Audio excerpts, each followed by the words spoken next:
We are the last chapter of a story written in fire, ice, and blood. But before cities and machines, before history even had a name, there were shadows of us creatures who dreamed of becoming human. It began more than 2 million years ago. In the heart of Africa, the first of our kind stood upright Homo habilis, the handyman. With shaky hands, they struck stone against stone, and a spark of intelligence flickered for its time. Those sparks lit the path forward. Generations evolved. Homo erectus walked across continents, carrying fire in their hands and courage in their eyes. They weren't just surviving. They were exploring, pushing boundaries, and beginning to dream of a world beyond the immediate horizon. Every challenge they faced, every river they crossed, laid the foundation for us. They learned to hunt massive beasts, to work together, to communicate without words, driven by an instinct to discover what lay over the next hill. This wasn't just movement. It was a pilgrimage, the first great journey of humanity. They were the pioneers who took the initial terrifying steps into the unknown, their determination etched into the very landscapes they traversed. Fire was our first magic. It wasn't just a tool, it was a revolution. It gave us warmth against the biting cold, protection from the predators that stalked the night, and transformed our food, unlocking new energy for our growing brains. Around its mesmerizing glow, tribes formed. Families huddled close, and in the dancing shadows, stories were born. The vast, terrifying darkness of the prehistoric world began to shrink, pushed back by the light of our minds. In the cold, unforgiving grip of the Ice Age, another species joined our epic story, Homo neanderthalensis. They were not primitive brutes. They were masters of survival, carving sophisticated tools from bone and stone, painting the walls of their cave homes with images from their world, and standing face to face with the awesome forces of nature, unafraid. They honored their dead, suggesting they pondered questions of life and what comes after. They were another branch of our family tree, a testament to the resilience of our ancestors. Then, around 300,000 years ago, a new being emerged in Africa, Homo Sapiens, you, me, the storytellers. We weren't the strongest, nor the fastest. Our cousins, the Neanderthals, were physically more powerful, but we had something new, something that would change the destiny of the planet, a profound and complex imagination. We could see what wasn't there yet. We could plan for a future we hadn't experienced, and remember a past we hadn't lived. This ability allowed us to create shared myths, gods, symbols, and intricate languages. A single powerful idea could now unite thousands of strangers, enabling cooperation on a scale never before seen in nature. We painted our dreams onto cave walls, carved our beliefs into ivory, and wove our identity into a tapestry of stories.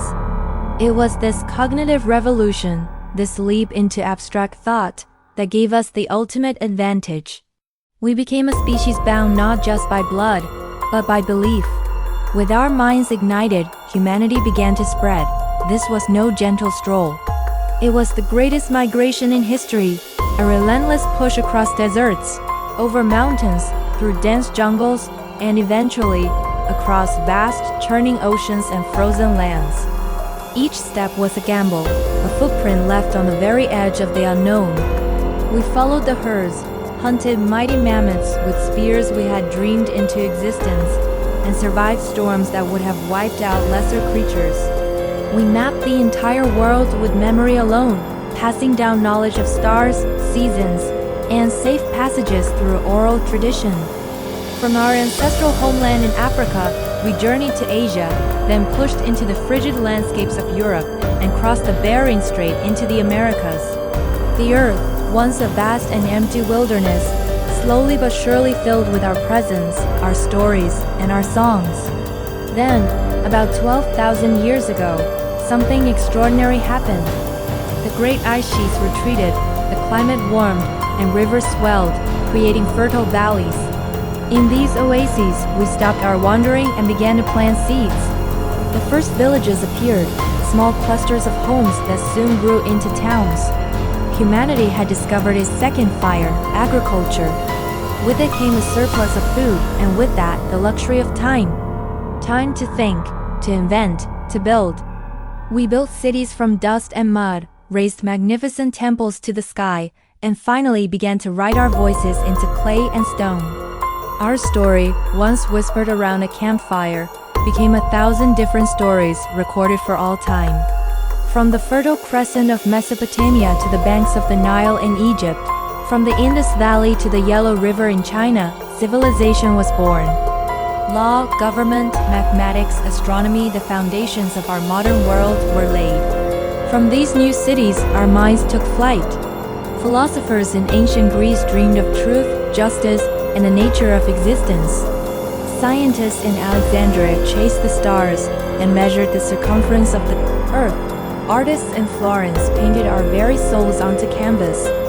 Empires rose and fell like tides, great armies marched, and cities were built and turned to ruin, but our collective mind kept reaching higher. Every invention, every question asked, every boundary defied, pushed the definition of what it means to be human. We learned to smelt bronze, then iron, creating tools and weapons that reshaped societies. We built ships with sails that caught the wind, allowing us to connect the continents. We built machines powered by steam and then by electricity, transforming the world and, in the process, transforming ourselves. Now, we stand on the edge of another beginning, another profound transformation. Artificial minds think and create beside us.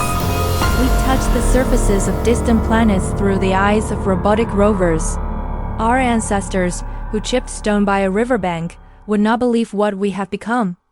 But their fire, that relentless spark of curiosity and courage, is still in our eyes. The same flame that once burned in the caves of Africa now fuels rockets that aim for the stars and inspires dreams of new worlds. The story isn't over. It's just changing shape, accelerating, becoming more complex. We are the echo of everything that came before, and the spark of everything that will come after. This is the story of us, the creatures who learn to dream.